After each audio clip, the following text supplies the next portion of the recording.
Una de las cosas más repetidas en este entorno de locura monetaria es que no hay inflación. Se nos dice constantemente que en la economía no hay inflación y que por lo tanto continuar con las políticas expansivas, continuar con el exceso monetario no tiene ningún problema.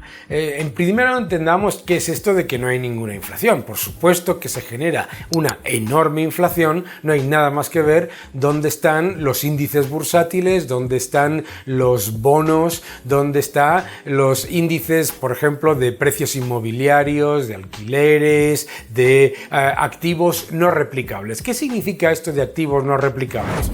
Al generar una enorme liquidez y bajar de una manera brutal los tipos de interés, ¿qué es lo que más sube de precio? Precisamente aquellos activos que es muy difícil hacer 2, 3, 4, 5 veces, es decir, aquellos que no son fácilmente intercambiables en el día a día. Pero además lo que vemos es que en la formación del IPC, de los precios al consumidor, ¿qué es lo que vemos? Pues lo que vemos es que los precios, por ejemplo, de los alimentos, los precios del alquiler, los precios de las cosas que nosotros pagamos cada día, la electricidad, etcétera, son precios que sí suben. Y los precios que bajan más son los precios de la electrónica, del consumo, digamos, de todo lo que tiene que ver con hostelería o con factores de ocio. Y claro, luego en la cesta parece que el IPC, que el coste de la vida, es menor, pero en realidad lo que estamos viendo es la creación de una enorme inflación en activos financieros, activos no replicables y por supuesto los precios suben bastante más de lo que los planificadores centrales nos dicen que suben.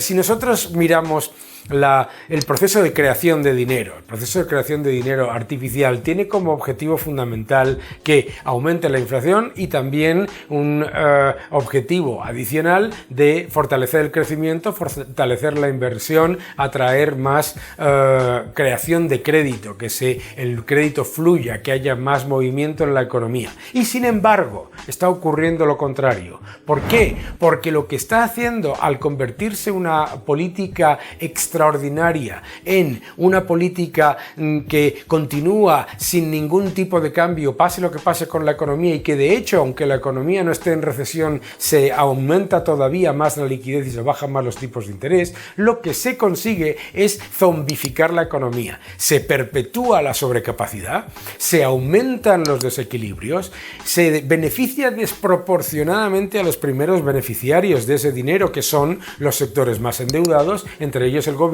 y sus sectores adyacentes.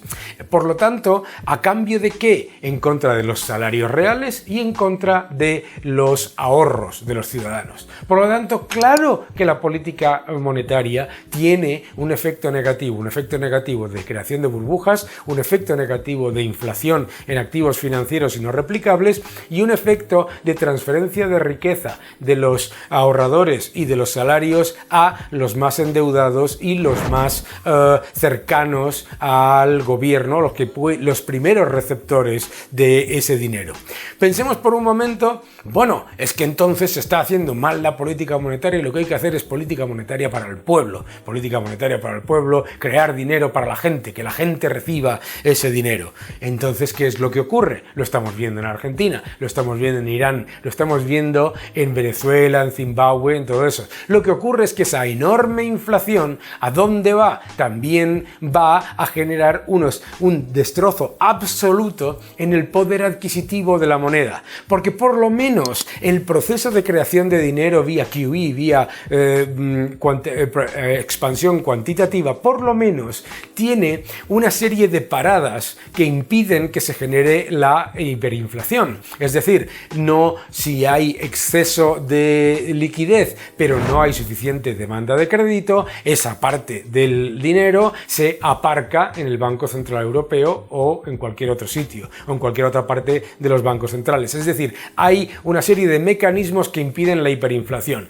En el caso contrario, cuando se imprime dinero, entre comillas, para el pueblo, lo que se hace directamente es destruir el mecanismo de crédito, destruir el mecanismo de asignación de precios, beneficiar desproporcionadamente al poder político, que además no recibe el dinero en la moneda local, sino que tiende a recibirlo en dólares o en oro o en lo que sea, y lo que hace es destruir el poder adquisitivo de los salarios, el poder adquisitivo de los ahorros y además destruir el proceso de creación de crédito y también el proceso financiero. Con lo cual, si lo que ya es una política de incentivos perversos, que es la de expansión cuantitativa, la convertimos en política de crear dinero mágicamente para el pueblo, es todavía peor y además empobrece todavía más rápidamente a los salarios y a los ciudadanos medios. Por lo tanto, la solución no es hacer más el loco de otra manera, sino no hacer el loco.